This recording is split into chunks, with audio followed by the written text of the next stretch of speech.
Hi, my name is Charles. I am 32 years old, and I work in the textile industry as a salesperson. Ever since my college days working at a men's clothing store, I've been fascinated by the intricate world of fabrics. There's something magical about the weave and texture of textiles, the way they can transform a person by the simple act of wearing them. I start my day with a cup of strong coffee, quickly checking my schedule for meetings and deadlines. My job demands meticulous planning, ensuring our clients get the fabrics they need, and we get the contracts we want. It's a high-stakes business, but I thrive in it, and my colleagues respect my expertise. Today, I'm scheduled for a client meeting, but my mind is preoccupied with an upcoming trade show. It's where the real opportunities are, where the industry's biggest players showcase their latest innovations. It's also where I first met Emma, the president of one of the fastest-growing clothing brands. Her passion for fashion matches my enthusiasm for textiles, and that initial meeting set the stage for our partnership. But for now, I focus on the meeting at hand. I grab my notes, adjust my tie, and head into the conference room. The textile industry is tough, but I'm tougher. The trade show is buzzing with energy as I navigate through the crowds of designers, fabric suppliers, and fashion enthusiasts. It's an ocean of possibilities, with each booth offering a glimpse into the latest trends in textiles. Amidst the vibrant chaos, I spot Emma's booth, showcasing her brand's latest collection. Approaching her display, I see Emma herself, engaging with potential clients. Her confidence and passion shine through every word she speaks.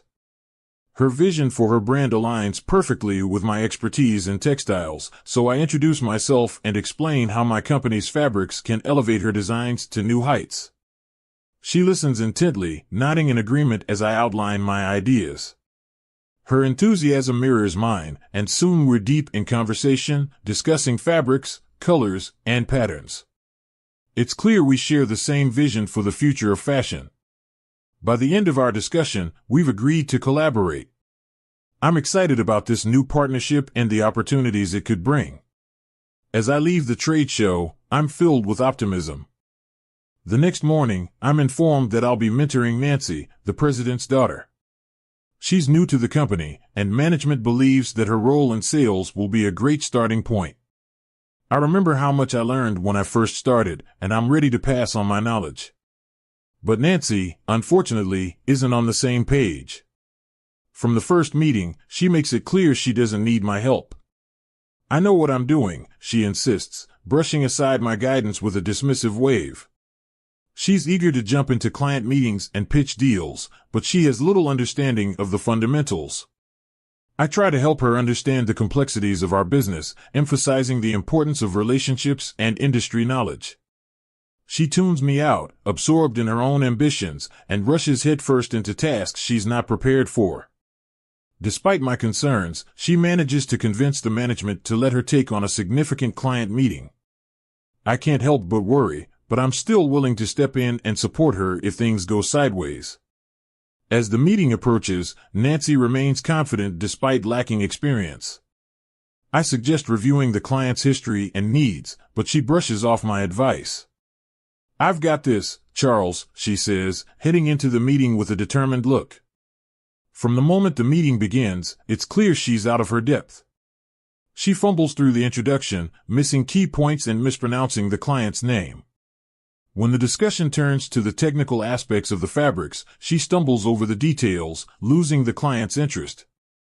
Sensing the situation deteriorating, I try to step in, gently guiding the conversation back on track.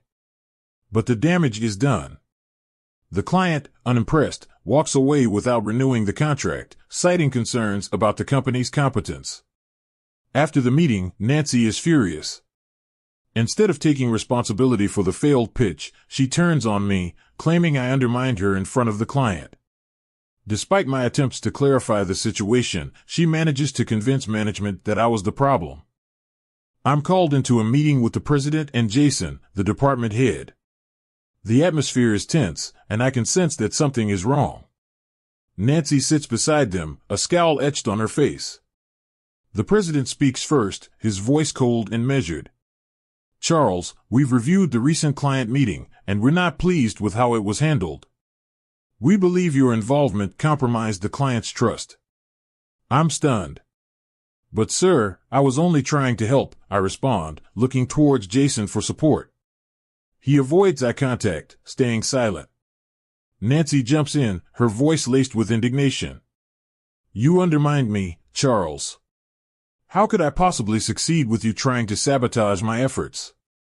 I try to defend myself, explaining how I stepped in to salvage the meeting, but it's clear they've already made up their minds. The president hands me a severance notice.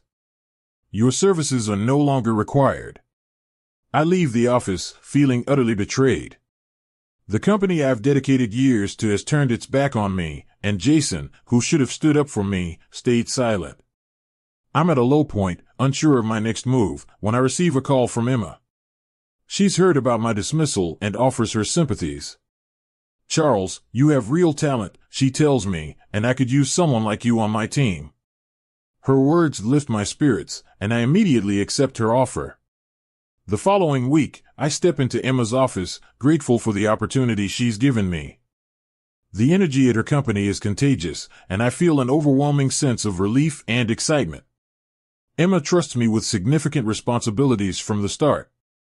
I thrive in my new role, contributing to strategy meetings, refining the product line, and ensuring we have the best fabrics to bring her vision to life.